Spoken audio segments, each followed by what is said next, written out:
Com saudades de novas histórias? Pois eu também estava de contá-las. Eu sou a Carol e sejam bem-vindos ao meu canal de contos. Sempre por aqui você pode conferir uma nova história. E hoje quero te contar uma história impressionante que aconteceu numa das menores vilas da França. Num vilarejo com apenas 40 a 50 famílias. Quem imaginaria que de um vilarejo tão pequenino sairia uma grande história, uma grande vitória, com uma grande heroína? Ansiosos para saber do que estou a falar? A história começa em Dom Remy, na França. Mas não se esqueça, hein, de se inscrever no canal, compartilhar com os amigos e ativar os sininhos da notificação para cada nova história você ser avisado. Mas chega de enrolação, vamos começar mais uma história após a vinheta.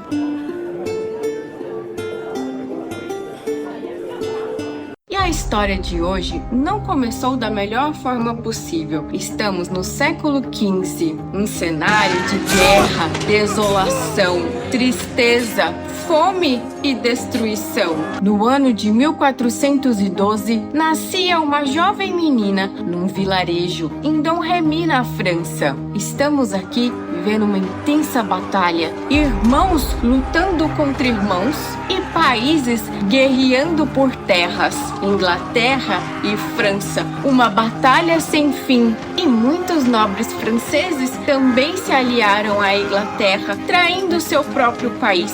A própria rainha da França fez um acordo escuso com os ingleses, deixando vago o cargo da realeza e entregando seu filho, o príncipe e futuro rei, nas mãos dos inimigos. E os pobres camponeses nada tinham que fazer, a não ser assistir suas cidades serem devastadas pelo exército inimigo, suas colheitas destruídas e as igrejas saqueadas. Passavam o dia todo a pensar: quando será o próximo ataque? Talvez vocês ainda não estão entendendo a dimensão desse problema. As crianças não viviam como crianças, pois estavam sempre tentando se proteger de ataques e de guerras. Viam seus parentes marchando para lutar, mas muitos deles sem retornar. E uma famosa cantiga era muito conhecida na França desse tempo, que dizia o seguinte: tende piedade, Senhor meu Deus, tanto em França como lá no céu.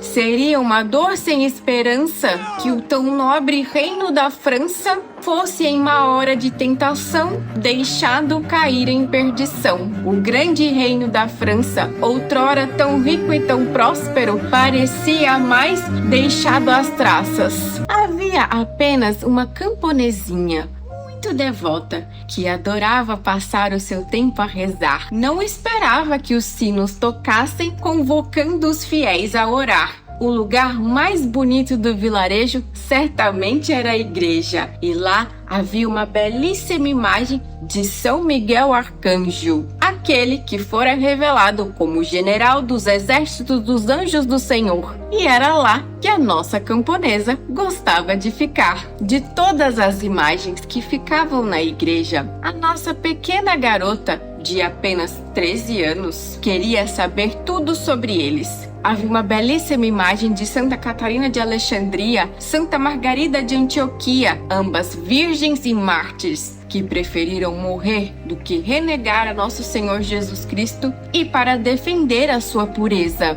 Havia também a imagem de São Remígio, que fora o bispo e batizara o rei Clovis I, sendo então a França o primeiro reino a ser totalmente consagrado a Jesus. E os franceses se lembravam com orgulho do batismo de Clovis, pois aconteceu que no momento de ser batizado, o bispo percebeu que não havia o óleo santo consagrado a Deus para fazer a consagração do rei. Mas naquele momento, o Divino Espírito Santo, em forma de pomba, adentrou pela igreja, trazendo um belíssimo frasco com um óleo santo, que foi este óleo que o bispo usou para consagrar o rei Clovis e toda a sucessão de reis franceses.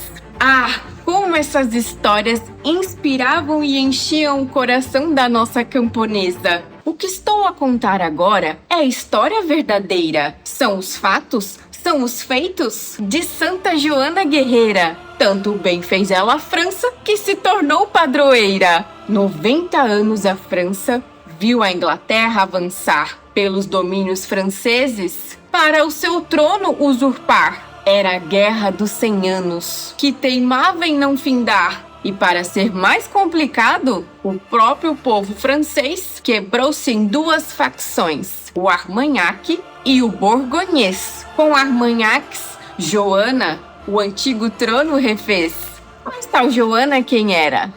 Vamos contar desde o início. A vida dessa donzela que sofreu grande suplício e a quem Jesus deu coragem para fazer sacrifícios. Na aldeia de Dom Remy, na França medieval, nasceu aquela que iria levantar-se contra o mal e na Guerra dos 100 Anos marcar um ponto final. Badalavam os sinos, na cidade fortes sinos. 1412 ditava novos destinos, alçados pela criança, dona de ouvidos divinos, que passava horas a rezar, a pedir que Deus protegesse e acabasse com a guerra. Pensava ela, quando será que Deus ouvirá a minha prece? De pai e mãe camponeses, respeitáveis, bons cristãos, veio a pequena Joana, caçula de 4 irmãos, chamados Jacó, Pedrinho, Catarina e também João. Sua igrejinha ficava a 2.000 metros do lar, e todos os dias andando ia Joana rezar, e aos pés do Cristo e da Virgem com Deus se punha a falar. E certa vez foi no jardim de seu pai que um belo dia escutou, aos 13 anos de idade, a voz de Nosso Senhor. Joana, tenha o domínio de si. Seu bom Jesus lhe ensinou e seguia uma vida de jejum e oração, colocando sempre aos pés de Nosso Senhor os pedidos para que a guerra acabasse. E uns poucos anos mais tarde, longe do sol e do frio, em sua simples capela ouviu. Levou um susto tão grande que mesmo o ar lhe fugiu. Direto do céu veio Santa Margarida. Siga na igreja, Joana. E agora veio Santa Catarina. Cesse a invasão, vá com gana. E São Miguel veio por fim. Torne a França soberana! E os 3 disseram a Joana que Nosso Senhor havia escutado suas ardentes preces e estava agora a mandar o auxílio necessário para que a guerra pudesse acabar. Que alegria! Nosso Senhor então vai nos mandar um herói, um cavaleiro, alguém forte e corajoso, bravo e destemido, que irá liderar as tropas francesas à vitória! Sim, Joana, Nosso Senhor já tem um escolhido. Sério? Quem é? Quem é? É você! Desde quando as garotas lutam? Olha pra mim, eu nem sei montar um cavalo. Não tenho forças para segurar uma espada. Você deve estar brincando. Deus não brinca, Joana. Ele escolheu você para pôr fim à guerra. Não, não, não. E a garota protestou. Não aceitava de jeito nenhum que ela, uma simples camponesa analfabeta, poderia liderar o exército da França contra o grande inimigo inglês. Santa Catarina e Santa Margarida com frequência lhe apareciam, assim como São Miguel, dizendo sempre a Joana que não tivesse medo, pois o Nosso Senhor daria tudo o que ela precisava para derrotar os inimigos e salvar seu amado país. Mas não foi tão fácil assim obedecer. Podem imaginar as resistências que Joana tinha e por 3 anos escutou os conselhos até que finalmente... Vamos, filha de Deus! Obedeça! Por favor, obedeça! Tá bom. Pois agora, com mais frequência, péssimas notícias chegavam sobre a guerra e parecia que a França ia perder. Orleans, a grande e poderosa cidade, já estava tomada e os ingleses estavam a pouco de conquistar Paris, a capital. E se tomassem Paris, era o fim daquele país. Finalmente, Joana decidiu obedecer e começou a seguir exatamente o que São Miguel lhe dizia. Ah, e que grande alegria encontrou em seu coração quando finalmente decidiu obedecer o chamado de Deus para a sua vida. Ah, como era doce obedecer a Jesus!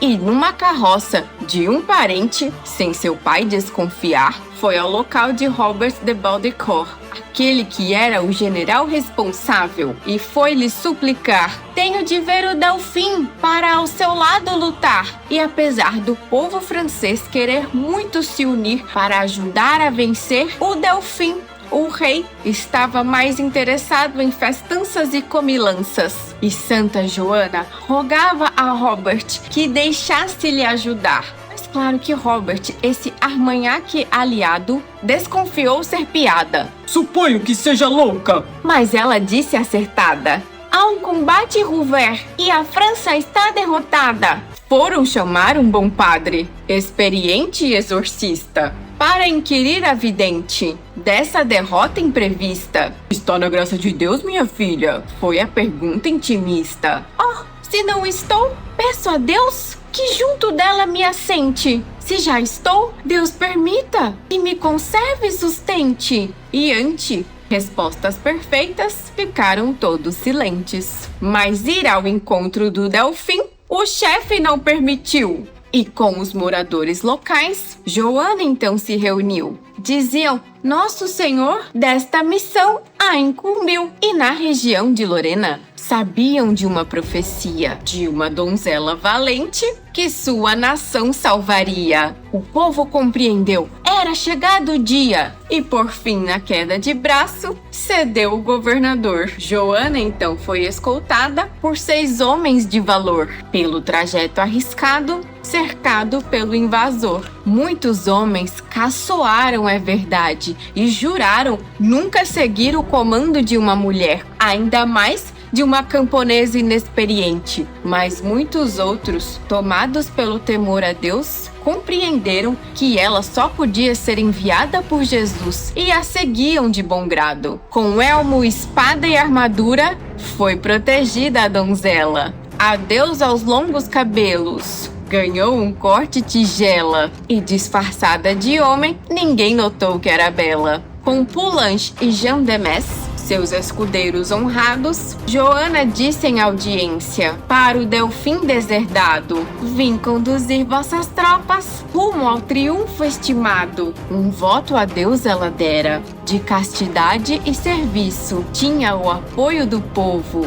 E seu Delfim, ao ver isso, deu-lhe estandarte, alabarda e palavras de compromisso. E ao comando de Joana d'Arc, no exército de consagração a Cristo Rei, seus soldados triunfaram sobre o cerco de Orleans e depois a outras cidades. Levou as tropas guardiãs, dando a coroa ao Delfim, rei Carlos, concretizou seu afã. E Joana impunha respeito nas tendas e acampamentos, levando as tropas à missa em busca dos sacramentos. A todos influenciava com o seu comportamento. E durante as batalhas, Joana também saiu ferida, mas mesmo assim continuava e jamais abandonava os seus soldados. Também não gostava de ver os seus inimigos mortos, mesmo sendo seus inimigos, e rezava pela salvação das suas almas. Um fato também ocorrido, certa vez, tendo o exército francês feito alguns prisioneiros, os ingleses, um soldado francês acabou ficando muito irado e começou a bater desmedidamente em um soldado inglês. Joana mandou que cessasse aquela injustiça imediatamente e cuidou e alimentou o soldado inglês. E assim tornou-se visada, pois era muito influente. E os borgonhões e ingleses, seus principais oponentes, numa rede de armadilhas, vingaram-se da inocente. Ferida por borgonheses, feita refém em seguida, vendida e entregue aos ingleses, era o desfecho da vida. No tribunal do inimigo, ninguém escapa da intriga. Cheio de infame calúnia, um julgamento enfadonho. A condenou a morrer por usar roupas de homem. Mas fiz tudo por Jesus, Não ouse dizer o seu nome! disse o bispo Pedro Cuchon, vendido para os ingleses. Mártir da pátria e da fé, a fogueira condenada. Ouviu os ingleses gritarem: blasfema, bruxa dissimulada! Mas dos seus lábios saiu só Jesus Cristo e mais nada. E anos depois da emboscada, do julgamento cruel, foi revelada inocente, beata e santa. E no céu, pode ser que hoje ainda lute ao lado de São Miguel. Mas mesmo depois de sua morte, muitos franceses continuaram a lutar